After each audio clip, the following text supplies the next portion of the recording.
Dr. Anthony Fauci's National Institutes of Health is back at it again. After being accused of funding heinous experiments that trap dogs in cages while flies attack them, it looks like more animals are on the NIH's hit list. A new report from government watchdog group White Coat Waste Project has uncovered that almost $250 million has been spent, get this, getting monkeys, mice, and lobsters high on marijuana, with almost none of it disclosed to taxpayers.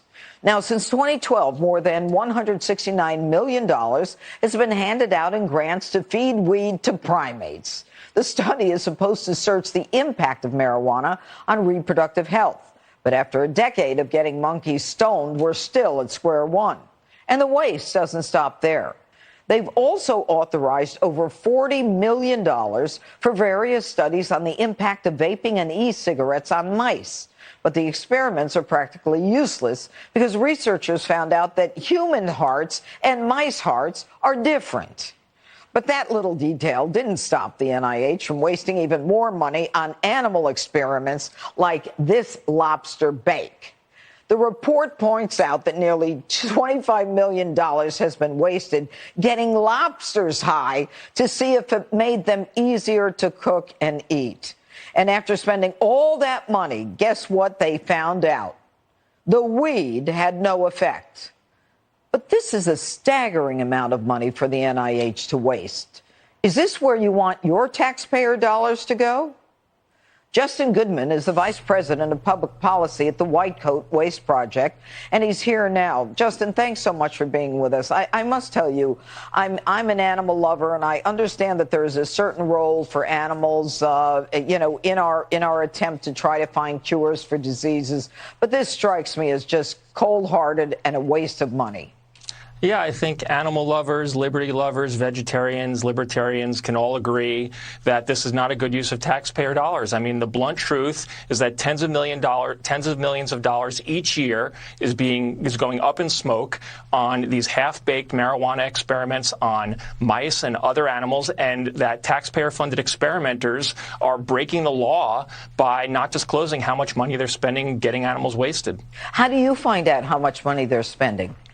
So we use government spending databases and the Freedom of Information Act to obtain grant information. Every press release that goes out from a taxpayer-funded university has to disclose by federal law since 1989 exactly how many taxpayer dollars were spent, down to the penny. Wow. What we found when we reviewed all these press releases about getting lobsters high, getting mice stoned, feeding edibles to monkeys, is that not a single university that we found has properly disclosed how much it's spending. And taxpayers have a right to know how their money is being spent. Well, the interesting thing is, I mean, you have to wonder when they put out, I'm sure it's not an RFP, but when they put out the proposals that the NIH ultimately funds, I mean, how do they decide, who's better to get $25 million to see if lobsters taste better after they smoke weed? The lobster doesn't sit there and smoke weed. How do they give weed to the lobster? Yeah, it sounds like some of these experimenters are getting high on their own supply, to be honest. The NIH sounds more like a frat house than a government agency. That's sad. Unfortunately, there's a spending problem. The NIH is addicted to spending, and we see it all over, from Fauci's dog experiments to getting lobsters high. This is not how taxpayers want their money spent. We did a poll, commissioned a poll earlier this month that found a majority of Americans, Republicans, Democrats, independents alike, do not want their tax dollars being spent getting animals high, period. This is something we can all agree on. Well, it's something that we can all agree on. And I think that, you just don't have faith anymore that the government is doing things that are right, that are normal. How much like this has Fauci gotten away with? How long has he been in government? 40 years? He makes more than anyone else. I mean, he gives all this money out. What does he get in return for these absurd grants? Yeah, and listen, the fact is that the NIH has a $40 billion budget. Oof. It spends half of it it admits on animal testing, and then admits that 95% of those animal tests, like the examples you gave, don't apply to humans. So it's an incredible waste. Whether you care about animals or not, it's an incredible waste of taxpayer dollars, and we shouldn't be forced to pay for it. Where are the prosecutors in cases like this? Anyway, thank you so much for being with us tonight. Thanks, Judge. All right. And that's all for us tonight. Thank you so much for watching. You can catch me every day on The Five on cameo.com/Judge Jeanine and on my Fox Station show, Castles USA. Tucker Carlson tonight is up next.